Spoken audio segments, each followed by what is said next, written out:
Leslie Thomas. Leslie Barker Thomas has been a dedicated member of the Georgia Trail of Tears Association for 23 years, serving as chapter president from 2014 to 17, and again from 2021 to 2023. Since 2017, she has also held roles as research coordinator of the North Georgia Historical Preservation Officer for the National Trail of Tears Association, where she serves on the board of directors, working across 9 states in collaboration with the National Park Service. With a background in the medical field and veterinary care, Leslie's retirement has allowed her to focus on historical research and writing.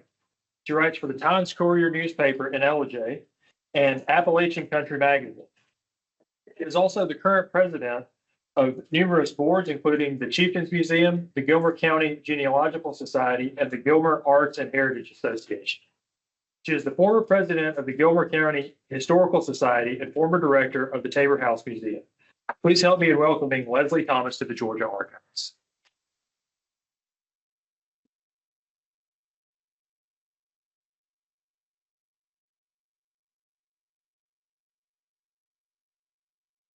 So it says in your pamphlet there that I was going to tell you something about how the removal came about, and you don't want that because that'll take me at least another 2 hours. So we will go with saving our heritage. Why does preservation matter? We find out today that some people don't like the idea of saving old buildings. Doesn't seem logical to them when there's so many modern things going on around them. But it is a nostalgic look back at days gone by. And if you go from one town to another, just driving up 515 these days, 575, everything looks the same. You have a Walmart, you have a Lowe's, you have a Home Depot, you have all the other satellite shops. There's nothing that separates any of these towns from the other. We've lost our creative character. Old architecture is a learning tool. The idea of preservation is to leave a mark on the landscape that we were here. Everything looks the same. We study about peoples who don't even live here anymore. Misconceptions are there about the Indians and where they are now. We've all adapted to being socially acceptable. Who are we? Who have we become? A person is the sum total of the characteristics of all their combined ancestors. My grandmother used to tell me often that you couldn't know where you were going until you knew who your ancestors were. I heard that thing repeated dozens of times since I first brought it out 20 years ago. People have stole that line. She felt that the extended families are responsible for creating the person that we are today. We may find, as we delve into our family's history, the reasons behind inherent qualities that we have and may possess. In that mix, we also find the traditions of our families, which involve where we grew up. It's been said that the average American family moves every 5 years today.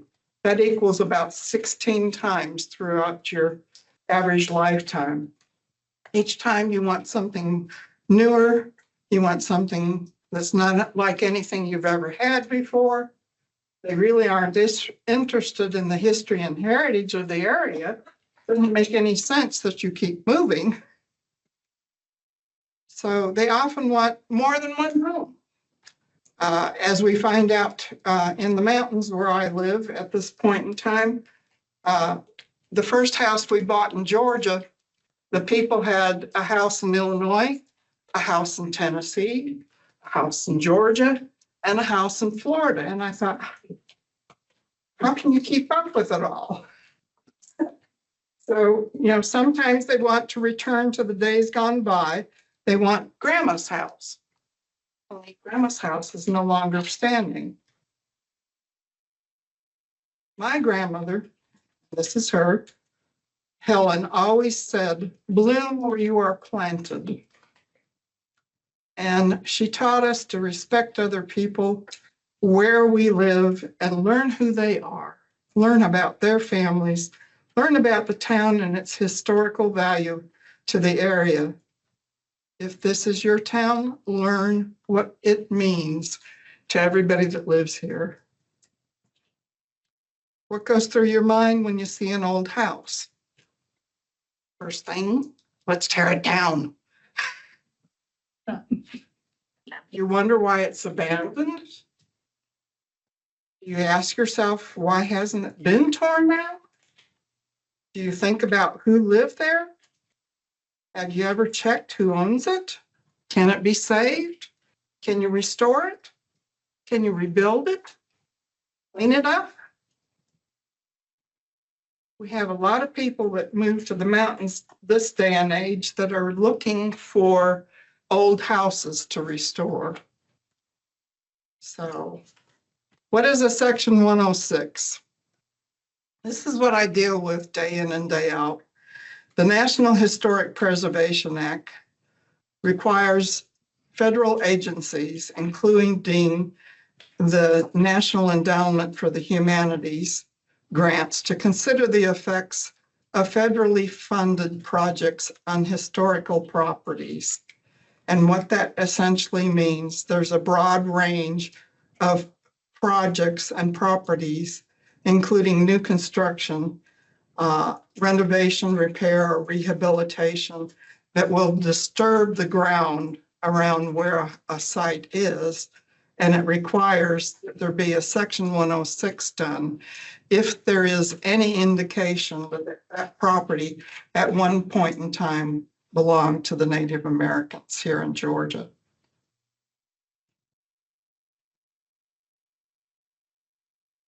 So what is a historic property? In most cases, it's anything that's 25 to 50 years old.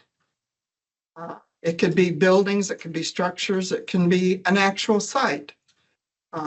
It can be objects, it can be districts.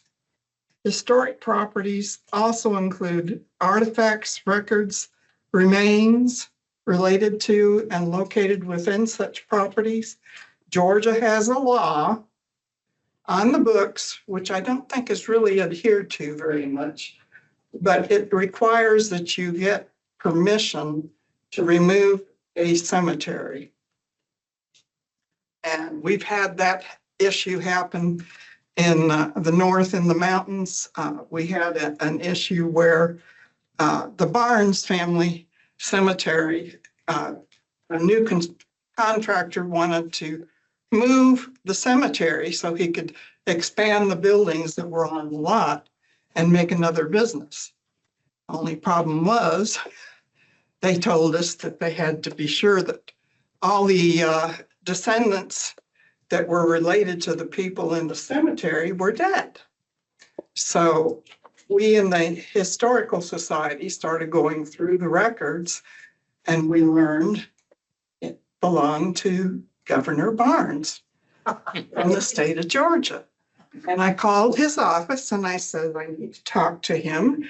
And she says, oh, he's busy right now. I said, well, it's about his family cemetery up in Ellijay.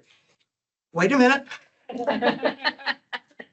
Next thing I knew, I was talking to Governor Barnes and he says, what's going on? And I told him that they were trying to move the bodies from that cemetery to one of the new churches that had been built in the area so that they could work on that property and expand it.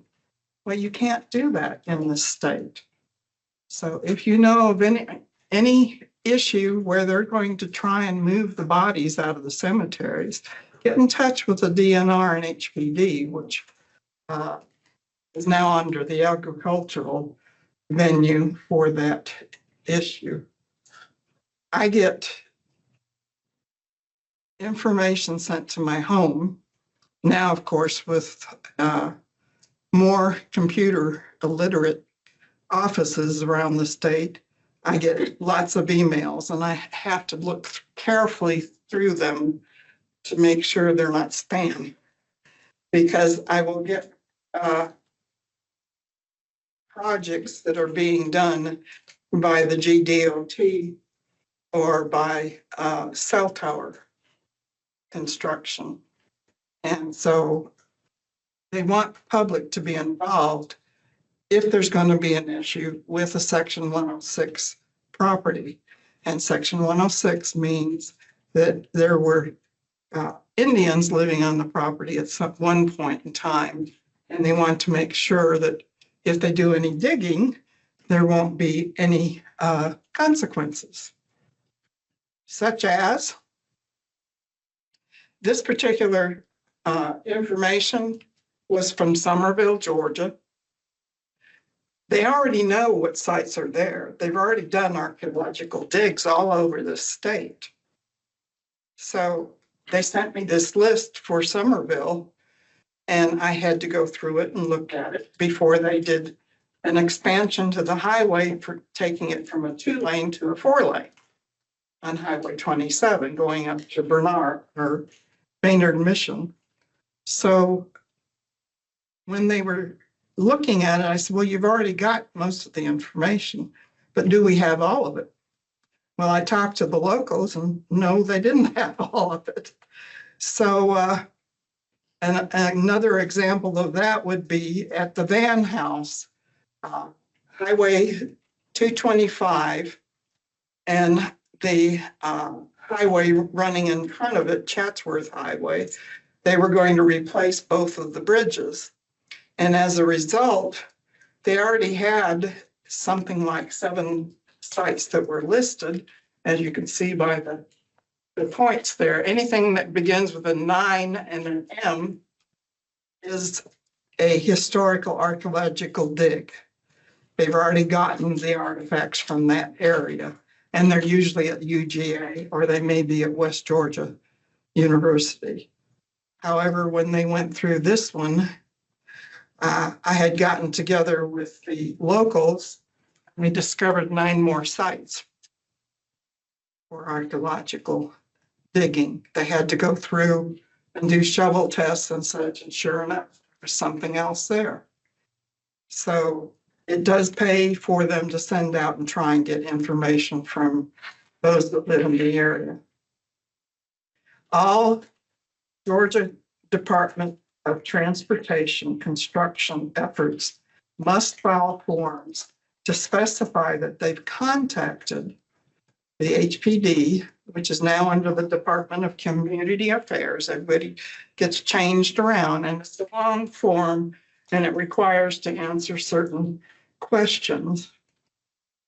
And what if it's not a Georgia Department of Transportation project or a cell tower installation? Well, I've already had a run-in with Georgia Power twice. Once for a gentleman who had a farm outside of Cedartown that was 2 miles from the federal road, which we have been signing the federal road with the signs that say Trail of Tears, because that's what they used to remove the Cherokees from this area. And I got in touch with Georgia Power and I says, why are you doing that? You're going right through, because it was going to cross the federal road the way they were running it. And I said, well, we need to take it to the substation.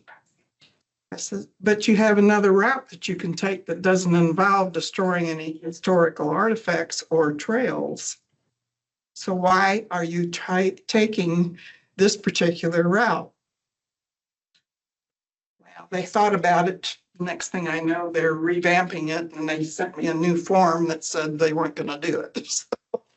So on the other hand, railroad lines, the train station that's located in Eaton, Georgia, has a well-known federal road parallel to the 411 that runs through to Eaton. And they had already started construction on it when they called me and said, can't you do something to stop it?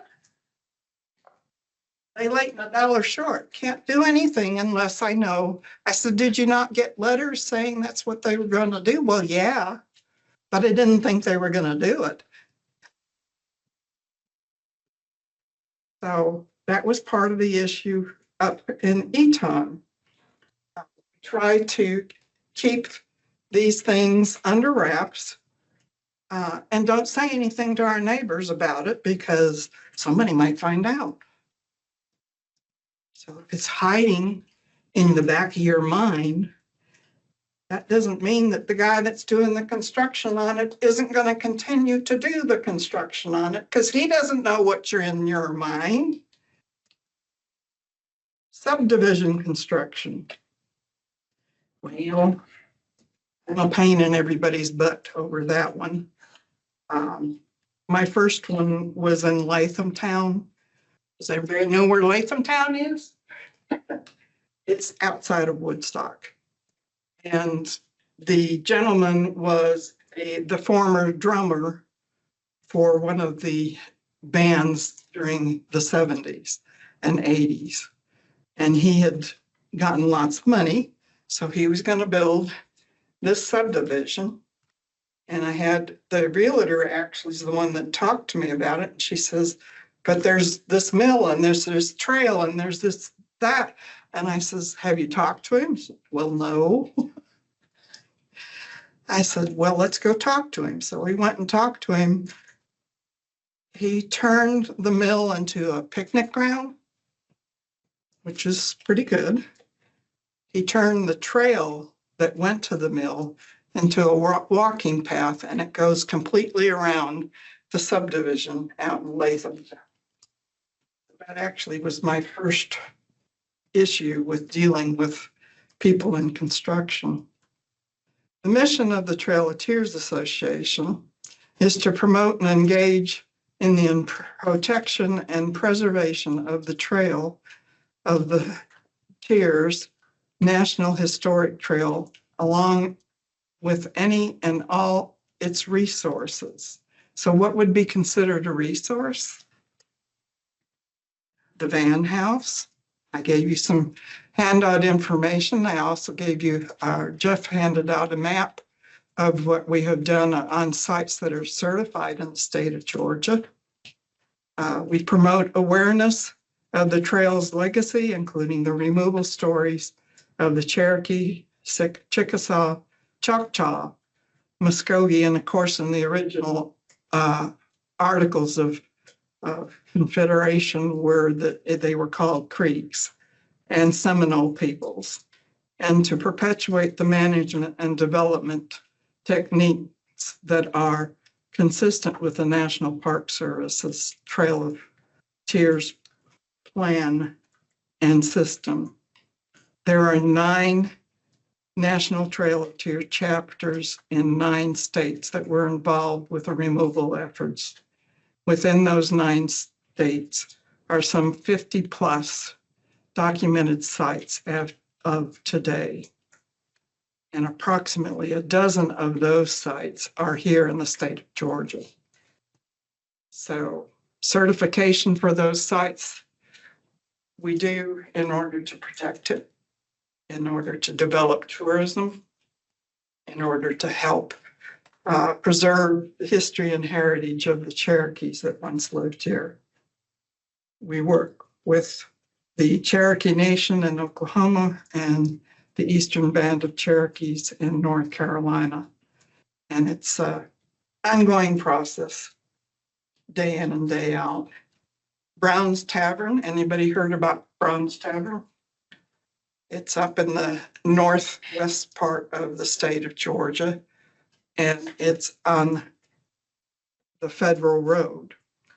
The house was built in 1803 by Casper Vault, who was a carpenter who had come to the Lookout Creek area near Moccasin Creek, which is now Chattanooga. Moccasin Creek is across the river, to work as an Indian agent with William Lewis Lovely. The house has a porch across the front, dog trot in the middle, huge stone fireplace at both ends. and a boxed staircase led to the second floor. So it became endangered when a construction company bought property, and they decided they were going to put 100 houses on the property and tear down everything that resembled anything of the Cherokees. So we had a little discussion.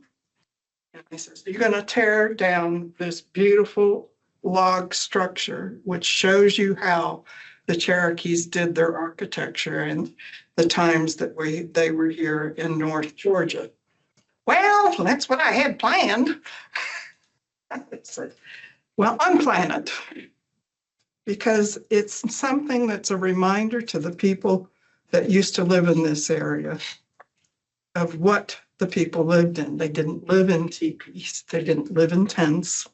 They didn't live in caves at this point in time. They lived in log cabins. So we managed to succeed in that one. I got a friend of mine who's with the Tennessee chapter to keep pestering them. Pleaded. Most of you who are with the Cherokee venues here that we have in Georgia, Plead is well known as being a pain in everybody's backside. So Judge John Martin's home, we unfortunately didn't get to save that. Judge John Martin, his story is very interesting. He was born the son of a white trader and a Cherokee woman. They lived on the east side of the Chattahoochee River. When Georgia decided that they were a state, they didn't want any Indians living in the state of Georgia. And so since Georgia's Cherokee territory had been specified as 10 million acres on the west side of the Chattahoochee River, and there was no exceptions. So he was supposed to move with his family to the west side of the Chattahoochee River. He had inherited almost 6,000 acres on the east side of the Chattahoochee, which he was very fortunate to have sold, because most Cherokees weren't allowed to sell their property because it was Georgia's property. So he sold his property and he moved into the Tennessee Valley of Georgia. Old 411 is known as the Tennessee Highway. And the signs are still up in some of the areas there, which is near the Cherokee River and a few other landmarks in that part of the country. He built a house at Carter's Lake, which is Carter's Lake now, on the wrong side of the Chattahoochee River, but he built it on the west side of that, and he had come to terms with the fact that he had married 2 Cherokee women. And his description is quite interesting. He's said to have been over 6 feet tall, blonde curly hair, and blue eyes. And yet he was half Cherokee. So he had 2 wives that were sisters. One of them lived in a house that is pictured there, that was on Carter's Lake area, in Carter's quarters. And he had that wife and 7 children. Well, under Carter's Lake is the town of Kusawati, which is a Creek word, actually. It means creek waters. And Kusawati, of course, when they decided to build the dam, they flooded that town, not with the people in it, but they flooded the town, and it's under the Carter's lake at this point in time. So he had this house and he had a smaller plantation where his sister Lucy, or his wife Lucy, who was Nellie's sister, lived at Salacoa, which they moved from the Carter's Lake area to Salacoa. Do you know where Salacoa is?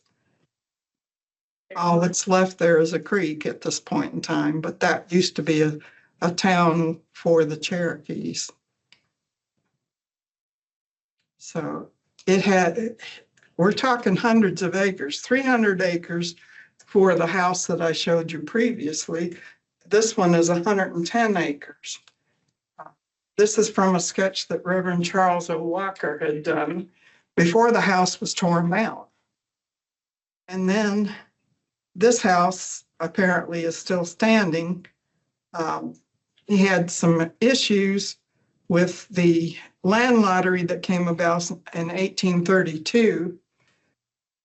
And while they're still living in these houses, they're making people pay $18 for the opportunity to draw to have that house. They're still living in that house. So they call him the lucky drawer. So Sarah Bosworth drew that property. And they wanted the tenants to be out within 6 months. Now, how would you feel if somebody came to your front door and told you you got 6 months to leave? Somebody's bought your house out from under you?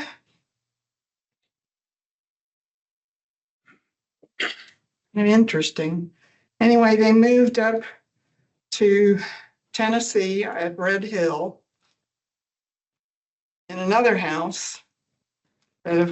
Fortunately, the Tennessee government decided that they needed that house also to sell to, we call them the intruders. And that was another 300 people that had to leave that area and go west to Indian Territory.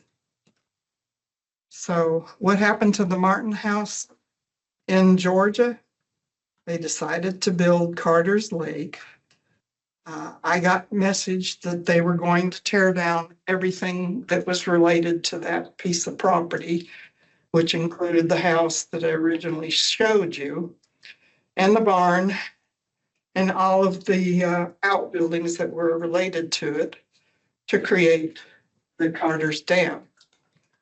Now, the Carter's family, because of course you learned from the previous lessons that everything's named for somebody in the state of Georgia. The Carter's family had brought the property that the Martin house was on, and the Carter's granddaughter salvaged items from the house, which included the fireplace surrounds that were at Carter's quarters. And one of them is in their house, which is still standing at Rock Creek, and the other one is at the Van House. So part of it was salvaged, thank God for her to do that. The Salacoa house is still in Fairmont and is owned by the Irwin family as of 1969. It was sold, and we don't know who bought it. Kusawati Town still sits at the bottom of Carter's Lake, which is used for recreational boating. It's considered a overflow lake because of the flooding that used to happen in that area all the time.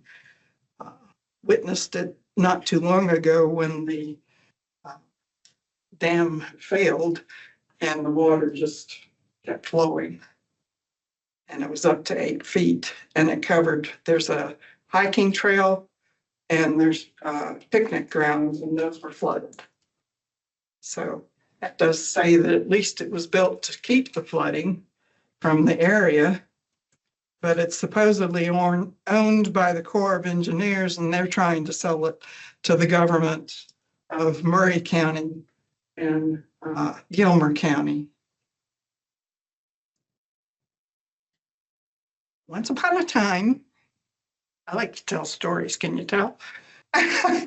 There was a large structure that sat in the middle of Cave Spring that was known as the Green Hotel. I think I'm colorblind. It had known several faces over the time, and lastly, it was a garden center. The plan was to demolish it and to enlarge a park that was near the town square. However, they couldn't use the demolition ball since it was in such close proximity to many of the businesses that were in downtown. So they hired a contractor named Kerry Hicks to demolish it for the wood. So he starts working and tearing it down. Well, look at that. After he got one layer off, he says there's two structures in there, just one, besides the Green Hotel. So he continued, and he discovered that one of them was a house, the other one was a trading post. And the house belonged to Avery Van, who was a cousin of, as we know him, Mean Joe Van up in Chatsworth. So we decided maybe we needed to convince the Historical Society in the area to do something else besides tearing these buildings down. And we talked with them at great length. And see me way in the back there. That's Jeff in front. He had done quite a bit of the negotiations. At the time, he was involved with the Georgia chapter of the Trail of Tears Association and was president. He was working on Google Earth to map the roads and the sites, the land lots that were near the modern roads that we have today, which is quite a feat. And he was able to determine that this was the Avery Van house. So we convinced the local historical society to take it over. They got the paperwork together and it became a certified site. And you see the brown and white signs, those are part of the National Park Service's signage that we instigate in order to preserve these sites. So 20 years of dedication and love for this old house on the left. When Kerry took that house over, he said you could drive a pickup truck through the middle of it. It was falling down. It had terrible, terrible footings and everything else. And Kerry spent literally all of his money every year and spare time in restoring this structure, which is now the Rockdale Plantation. We discovered as we did the investigation of that particular house that it belonged to a Cherokee known as George Washington Adair. Kerry's son had done some biology and was working on his degree in botany when he discovered that there were historic Cherokee apple trees on this property. And he propagated a bunch of them and supposedly gave some of the seedlings to New Echota. Rockdale Plantation was signed in 2013. Again, the brown and white signs. In front, let's see, next slide. In front of the house is what's called a Traveler's Rest. Your grandparents ever tell you about Traveler's Rest being on their property? Everybody had a room that was not attached to the rest of the house, or they had a structure that was outside that had 1 to 2 bedrooms. And that was for the visiting preacher. That was for whoever was traveling through. And it got dark and they couldn't go any further. That's where they would keep these people and let them sleep. Well, this Traveler's Rest, we've been over it with a fine-tooth comb at one point in time. what jumped out initially was there was inscriptions on it from Civil War times. And on the backside were inscriptions in Cherokee. So that's been around for a long time.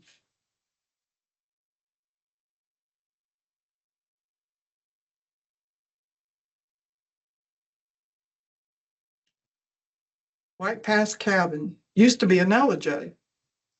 It got moved in 1982. I didn't get there until 1999. My husband decided to retire there. Boy, did I get yelled at by a lot of the locals who said, you should have come earlier because you could have saved them from moving the White Path Cabin to Gainesville. Well, it was a supposed Cherokee who moved it. We've gone through all kinds of records and can't find that White Path ever had a son, or even a daughter for that matter, because this particular person claimed to be a relative of White Path's. We still haven't found any records that say he had any descendants. And of course, he died in Kentucky. So there is a plaque out in front of where the property used to be in LJ, and they reconfigured and reconstructed the cabin on the campus of Brenau University College in Gainesville, and they put it together wrong. But at least it's still standing. John Ross House, if you've ever been to Rossville in Northwest Georgia. I don't know if you noticed when you drive up through Tennessee up to Chattanooga, you have to pass on 24 for one part of the road. And for part of it, you're in Tennessee, but then you end up back in Georgia. And it says, turn left at Rossville. So that's the road to Rossville. This particular cabin is a dog trot house. It was moved in 73. It orders for them to build the grocery store in the town. And currently, the problem is the immigrant vandalism. I'll be polite. The immigrant vandalism that's going on. They've set fires in the dog trot portion of it. They've set fires on the back porch because these people have no ethics about preserving something that's here and belongs here to the ancestors that were here before we even came. So last I heard, the Cherokee Nation in Oklahoma is going to pay to have it disassembled and moved to Oklahoma to protect it, because where it is right now, it's not going to stay protected. So that's part of what we do, is to negotiate for people to come and help preserve what we do have. Not all sites have a happy ending.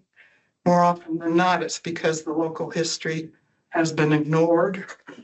The elders haven't passed on the information to the next generation. It hasn't been written down. No residents, new residents don't know what's here. New officials, this is where I get very angry with people that decide that they're going to come to your town and get elected into office. Why?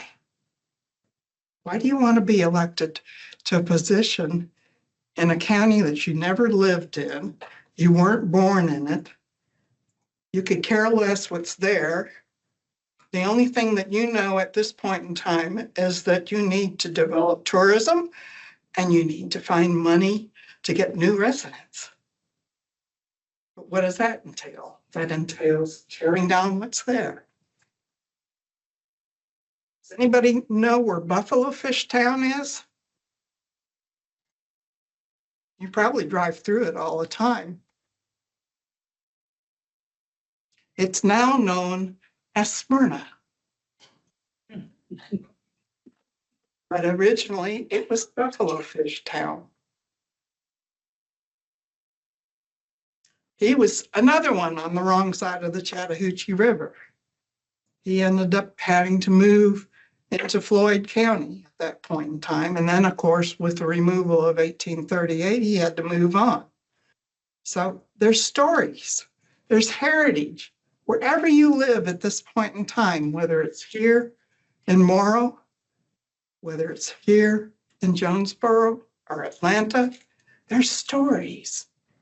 Michael Hitt is a retired police officer who has talked extensively on the Cherokee heritage all along the Allatoona River. He's the one that investigated and discovered that there were mounds there at one point in time. Red Top Mountain. He knows all about that kind of stuff. We have lots of people who do speaking through the Georgia chapter of the Trail of Tears Association. I'm going to retire next year. I need more speakers. If you have the ability to speak, contact me. We can train you. You don't have to know this history. We are welcoming you to be part of what's going on. We become indifferent and we feel there's nothing that we can do to save it. How often have you done that? You've read it in the paper, well, they're going to do so-and-so to wherever. There's nothing we can do. That's not true. We had Georgia Power coming through Ellijay with those huge concrete light poles going to go up from Ellijay up to Blue Ridge, the back road, which is up Wardtown Road. They had sent letters to everybody. They got into a panic. What are we supposed to do? I overheard somebody say it one day, and I said, well, can I see that letter? Well, it said that's what they were going to do, was go up Wardtown. They put a map on there. Well, the road goes like this, but the poles were going to go straight up the road. One of them was going to end up 10 feet from this lady's front door. I said, okay.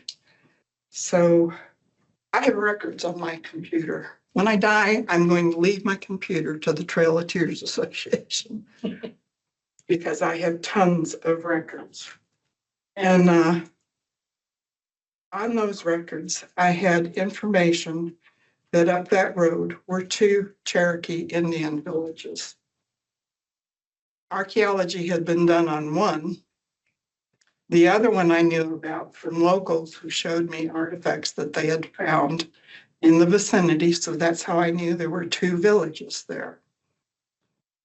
Harrison Park is across the Ellijay River. The Ellijay River kind of parallels Wardtown Road. Is one of the removal routes that they used was going up Wardtown to Blue Ridge. And I said, okay, I have no power to change any of this. I'm not a government official. I don't have a college degree. Well, I do, but it's in nursing. I am not able to make anybody change their mind about anything. I got the neighbors together. There were 21 of them. I said, we're going to go and we're going to speak at one of the commissioners' meetings, who he announced at the beginning, there's nothing I can do about it. I have no power to take care of this project. It's being done by the Georgia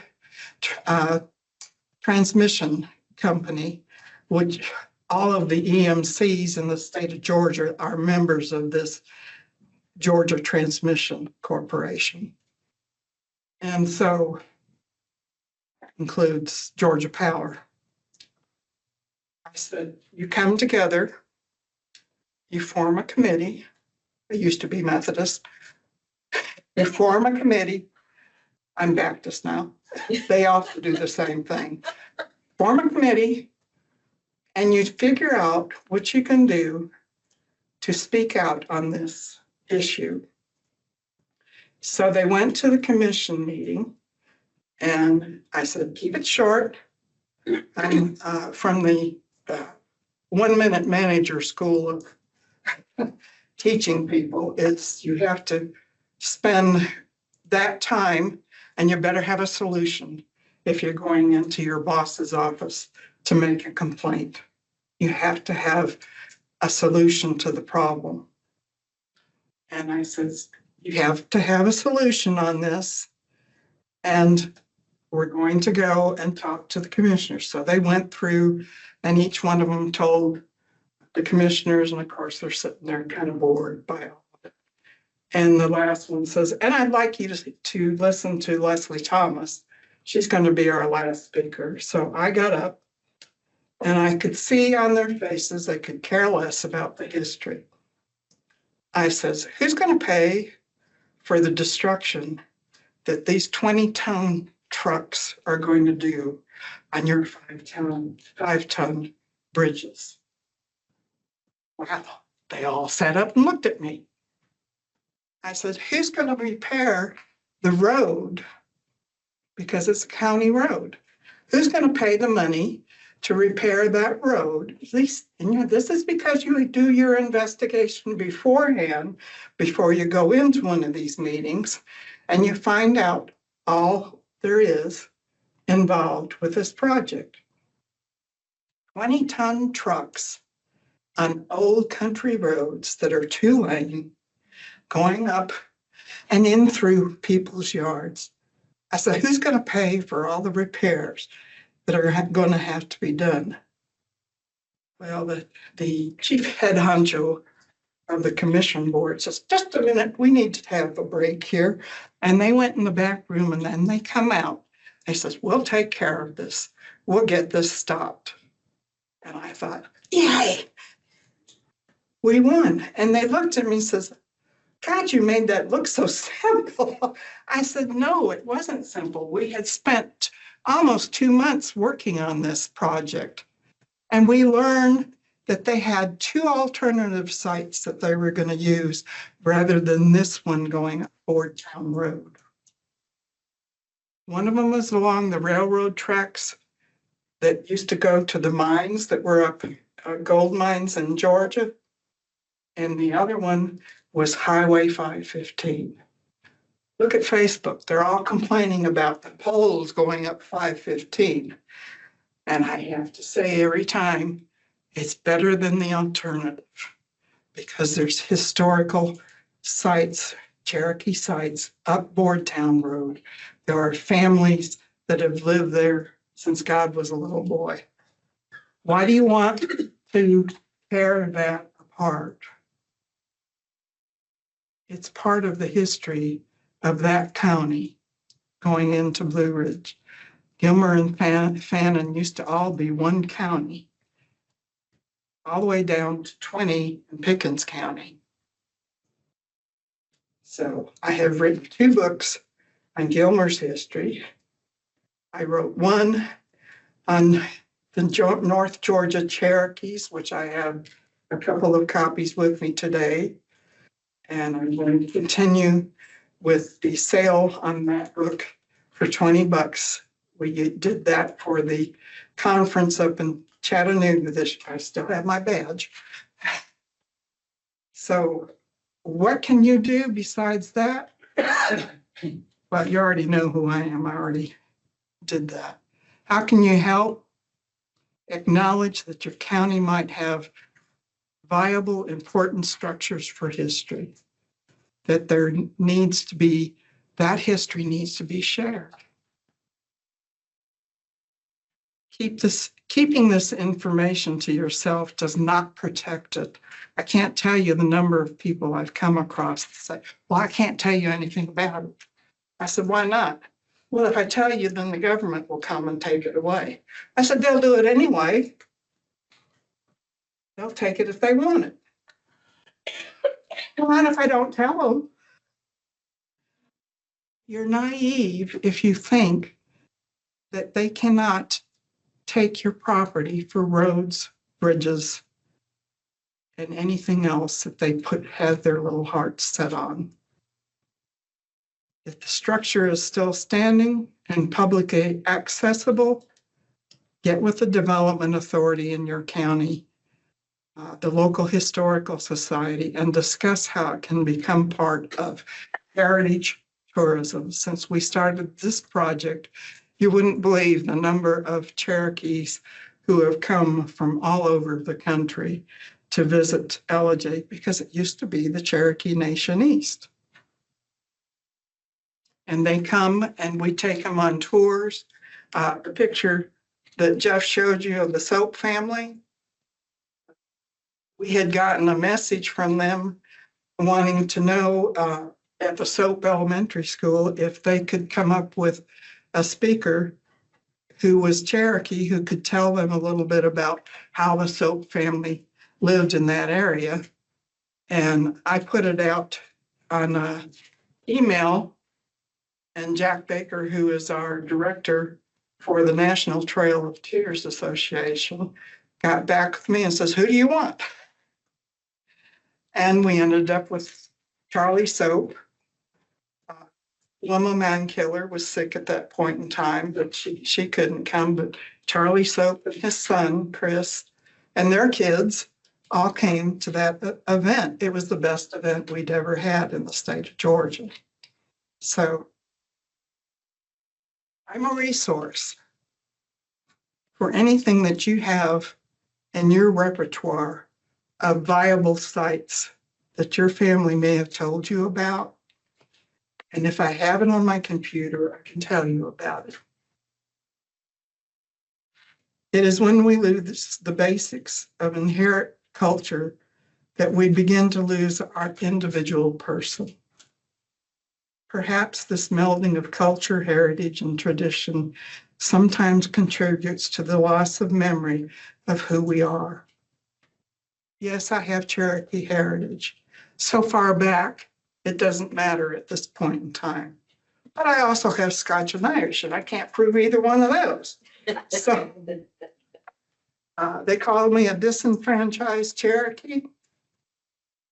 As long as they call me something, I'm going to take it on. Without a strong verbal history of one's family, all you have are the names and dates that you derive from the census records. And if you are lucky, something in the family Bible.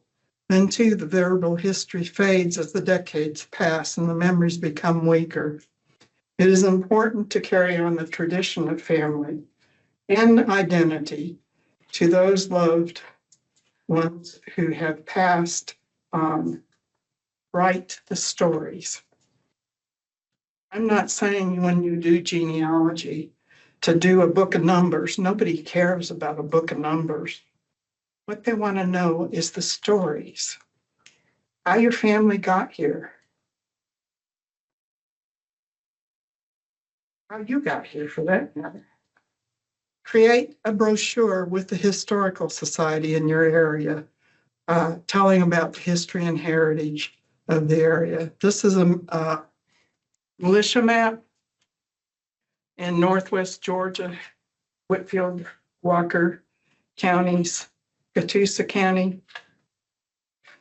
This is the only state that had militia districts. How did those districts come about?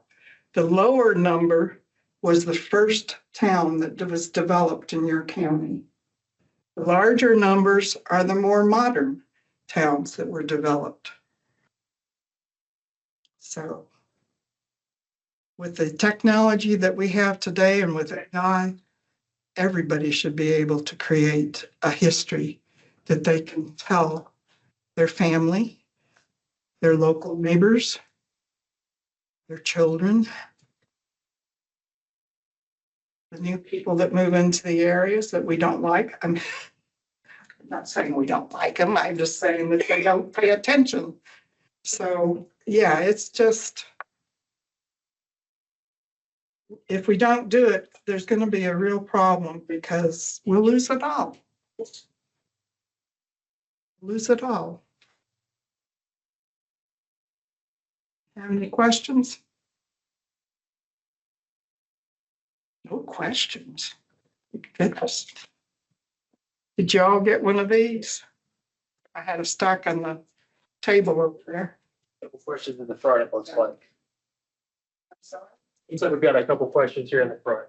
I have, Describe what you mean by the Trail of Tears historical trail or whatever. the trail is signed in several areas of Georgia. Jeff Stansel used to be the ranger at the Van House up in Chatsworth. And he also was the ranger at Fort Mountain up on the hill. He took it upon himself, actually, after he became one of my board members for the Trail of Tears Association in Georgia, and decided that we needed to have signage. And what he had discovered was that wherever the federal road went in North Georgia was the trail that they used to remove the Cherokees. So, Is there any possibility of having a hiking or a bicycling trail?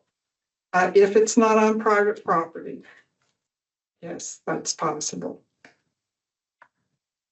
We're still, I say we're still beginning, but like I said, I've been at this for 23 years, so. It's people like you that have the ideas that we can do that kind of thing. So. Yes, ma'am. In Lathan Town, is the name of that subdivision Orange Shoals? Yep. Orange? That it's a walking trail that There's supposed to be a walking trail in there. Yes. it was part of the Georgia Trail of Tears. No, but the mill was.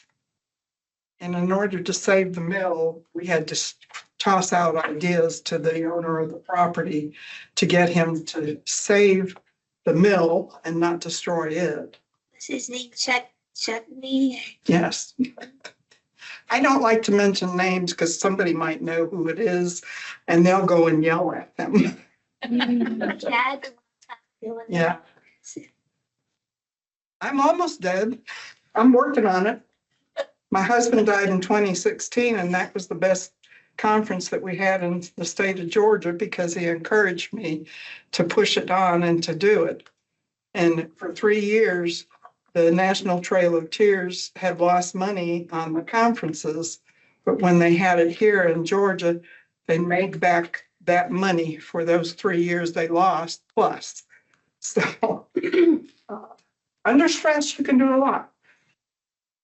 So I thank you all for coming. I appreciate your time. And if there's no other questions, I'll dismiss myself. Yes, sir. Is there one trail or is it Several. several, It started at the front door of every Cherokee. So do you know how many miles we're talking about? Well, it depends upon where it started. There are actually, I think, 7 trails that go across the 9 states. Water trails, ground trails. There's people that have hiked those trails going across some of the other states. There's several different books that have been written about it. I think Jeff has them at the Funk Heritage Museum. If you ever make it up there, he can show you the books about the people that have hiked those trails.